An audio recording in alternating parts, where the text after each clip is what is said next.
আসসালামু আলাইকুম। আমরা একটা বিষয় সম্পর্কে কথা বলবো, সেটা হচ্ছে যারা বর্তমানে নতুন রসায়নে ভর্তি হয়েছে, ঠিক আছে? তাদের বিষয়ে কথা বলবো। সেটা হচ্ছে বর্তমানে কোশ্চেনের যে প্যাটার্ন, এটার ভিতরে যে বেসিক যে জিনিসগুলো, ওগুলা থেকে অনেক বেশি প্রশ্ন আসছে। এবং আহ, বিগত সালগুলো থেকে প্রশ্নের পরিমাণ তুলনামূলক কিছুটা কমে গেছে, ঠিক আছে? যেটা সত্যি, ঠিক আছে?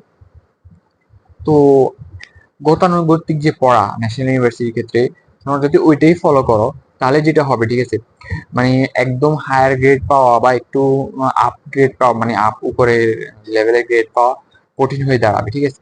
তো এই ক্ষেত্রে তোমরা যেটা করতে পারো সেটা হচ্ছে শুরু থেকে যারা লাস্টে তোমরা ভর্তি পরীক্ষা দিয়ে ভর্তি হয়েছো, তাদের অবশ্যই যোগ্যতা আছে, ঠিক আছে?